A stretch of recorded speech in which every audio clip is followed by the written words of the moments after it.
নাস্তা কোথায়? দেরি হয়ে যাচ্ছে তো, তাড়াতাড়ি দাও। এই নে মা, পাউরুটি আর ডিম পোচ। আজকে তো আমার পরীক্ষা আম্মু, আর তুমি কিনা আমাকে ডিম পোচ দিচ্ছ? আমার বন্ধুরা বলে পরীক্ষার দিন ডিম পোচ খেলে নাকি পরীক্ষার নম্বরও ডিমের মতো শূন্য আসে। এসব মিথ্যা কথা মা। তুমি যদি ভালোভাবে পরীক্ষা দাও তাহলে তুমি অবশ্যই ভালো রেজাল্ট করবে। এখানে ডিমের সাথে কোনো সম্পর্ক নেই। তাছাড়া এসব হচ্ছে কুসংস্কার কথা, এসবে একদম বিশ্বাস করতে নেই মা। সত্যি বলছো আম্মু? তাহলে দাও, আমি ডিম পোচ আর পাউরুটি খেয়েই পরীক্ষা দিতে যাব। আর শোনো আম্মু, আজকে আমার জন্য ঝাল ঝাল করে গরুর মাংস রান্না করবে, কেমন?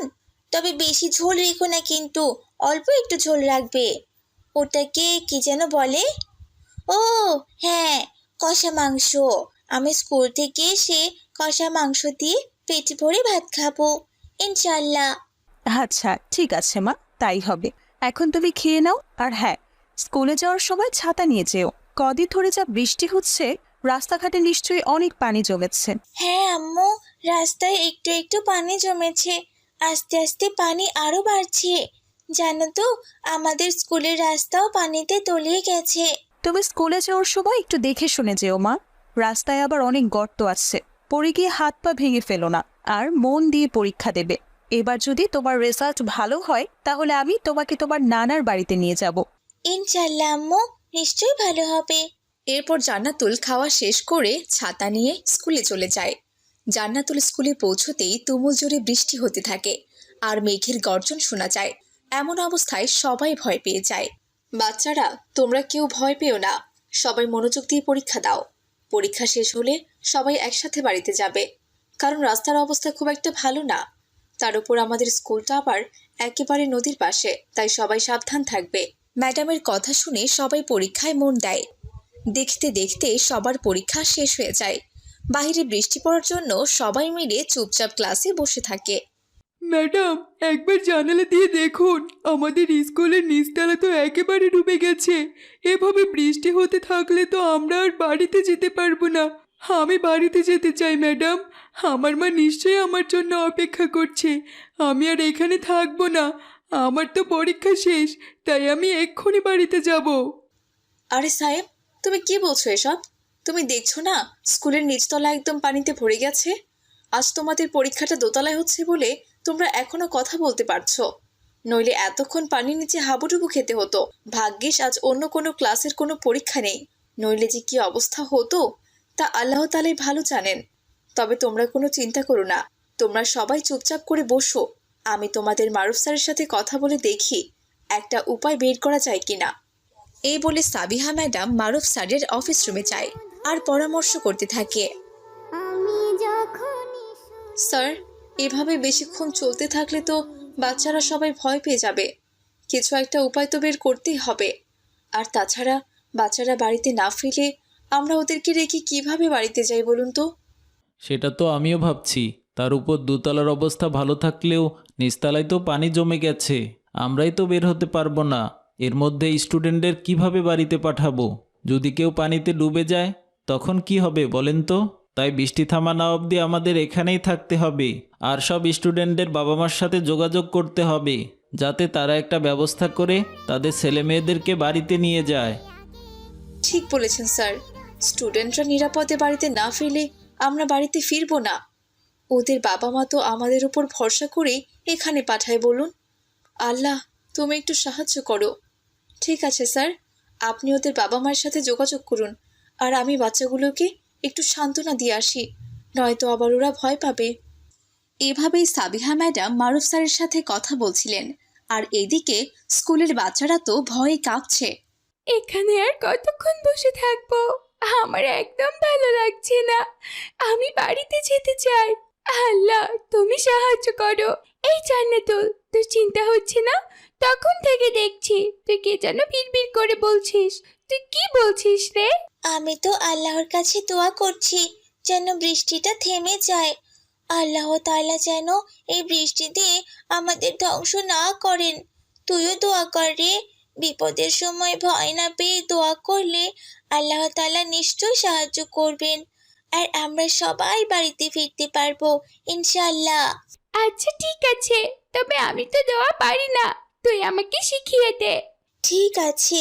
জানিস তো, বেশি বৃষ্টি হলে আমাদের নবী করিম সাল্লাল্লাহু আলাইহি ওয়াসাল্লাম আল্লাহ তাআলার কাছে দোয়া করতেন, আল্লাহুম্মা হাও আলাইনা ও আলাইনা, অর্থাৎ হে আল্লাহ, আমাদের এলাকায় বৃষ্টি দিও না, আমাদের চারপাশে বৃষ্টি দাও। জান্নাতুলের দেখা দেখি জিমও দোয়া করতে থাকে। এদিকে হে আল্লাহ, তুমি বৃষ্টি কমিয়ে দাও। মেয়েটা আমার সেই কখন স্কুলে গেছে, বৃষ্টির জন্য বাড়িতে ফিরতে পারছে না। এতক্ষণে হয়তো ওর খুব ক্ষুধাও পেয়েছে। তুমি কিছু একটা করো প্লিজ। আমি আর কি করব বলো, আমাদের বাড়ির উঠানেও তো পানি জমে গেছে। আরে, বৃষ্টির মধ্যে কাউকে গাড়ি নিয়ে ডাকলেও তো আসবে না। তাহলে কি আমার মেয়েটা না খেয়ে পড়ে থাকবে? ও হয়তো খুব ভয় পাচ্ছে। দেখুন আকাশে কিভাবে বিদ্যুৎ চমকাচ্ছে। তা তো দেখতেই পাচ্ছি, কিন্তু আমি স্বার্থপরের মতো এতগুলো বাচ্চাকে রেখে শুধুমাত্র নিজের মেয়েকে নিয়ে আসব? বাকি বাচ্চাগুলো তো কষ্ট পাবে। বাকি বাচ্চাদের জন্য কি আমি আমার মেয়েকে হারাবো? সকাল পার হয়ে বিকেল হয়ে গেল, অথচ মেয়েটা বাড়িতে এলো না। এভাবে বসে থাকলে তো আর চলবে না। চলুন আমরা সবার গার্ডিয়ানদের নিয়ে স্কুলে যাই আর বাচ্চাগুলোকে নিয়ে আসি। এরপর আব্দুল্লাহ হালিমার কথা অনুযায়ী একটা নৌকার ব্যবস্থা করে এবং তাতে বাকি গার্জিয়ানদের নিয়ে স্কুলের দিকে রওনা হয়। এদিকে এই জান্নাতুল, তুই কি কিছু টের পেয়েছিস? আমার মনে হচ্ছে এইমাত্র স্কুলটা নড়ে উঠলো। বৃষ্টির সাথে সাথে আবার ভূমিকম্প হচ্ছে না তো? আমরা আজকে এই স্কুলের নিচে চাপা পড়ে মরে যাব। আমাদের বোধহয় আর বাড়ি ফেরা হবে না রে। বাচ্চারা তো মনে হচ্ছে বুঝতে পেরে গেছে যে ভূমিকম্প হচ্ছে। ওদের মাথা থেকে এসব চিন্তা দূর করতে হবে, নয়তো সবাই ভয় পেয়ে যাবে। বাচ্চারা শোনো, এই বৃষ্টির মধ্যে কেউ এমন কোনো কথা বলো না যাতে সবাই ভয় পেয়ে যায়। কিছুই নড়ছে না, তোমরা কেউ ভয় পেও না, সবাই শান্ত হও। আল্লাহ তাআলা নিশ্চয়ই আমাদেরকে সাহায্য করবেন। শান্ত হও তোমরা। এবার আমার খুব ভয় হচ্ছে, একটু পরে সন্ধ্যা হয়ে যাবে। আমি কি তবে আর বাড়িতে ফিরতে পারবো না? আজকে আমি আমার মাকে বলেছিলাম আমার জন্য গরুর মাংস কষিয়ে রান্না করতে, আর আমি স্কুল থেকে ফিরে মজা করে গরুর মাংস দিয়ে ভাত খাবো, যার জন্য সকালে ভারী খাবার খেয়েও আসিনি। এখন তো আমার খুব ক্ষুধা লেগেছে। তোমরা কেউ চিন্তা করো না, আমি তোমাদের সবার জন্য খাবারের ব্যবস্থা করছি। আমি থাকতে আমার স্টুডেন্টদের কিছুতেই না খেয়ে থাকতে দেব না, ইনশাল্লাহ। এই বলে সাবিহা ম্যাডাম তার অফিস রুম থেকে টিফিন নিয়ে আসেন। এখানে অনেক খাবার আছে, আশা করছি তোমাদের সবার পেট ভরে যাবে।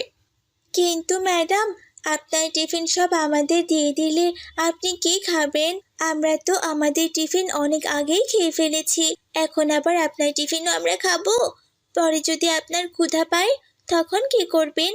আর তাছাড়া এইটুকু টিফিনের খাবারে তো কারোই ঠিকমতো ক্ষুধা মিটবে না। তোমরা চিন্তা করো না, এখানে অনেক খাবার আছে। আমি প্রতিদিন 2টা টিফিন নিয়ে আসি, একটা লাঞ্চ টাইমে খাই আর একটা স্কুল ছুটির পর খাই। কারণ স্কুল ছুটির পর আমার টিউশন থাকে, তাই আমি রোজ এক্সট্রা একটা টিফিন নিয়ে আসি। আশা করছি এই খাবারগুলো দিয়েই সবার পেট ভরে যাবে। তোমরা সবাই নিজেদের জায়গায় বসে থাকো, আমি এক এক করে সবাইকে গিয়ে খাইয়ে দেব। এরপর সাবিহা ম্যাডাম নিজের ক্ষুধা চেপে রেখে সব বাচ্চাদের তার টিফিন খাইয়ে দেন। কিছুক্ষণের মধ্যেই আব্দুল্লাহ নৌকা নিয়ে স্কুলে পৌঁছান। আব্দুল্লাহকে দেখে যেন সবার প্রাণ ফিরে আসে।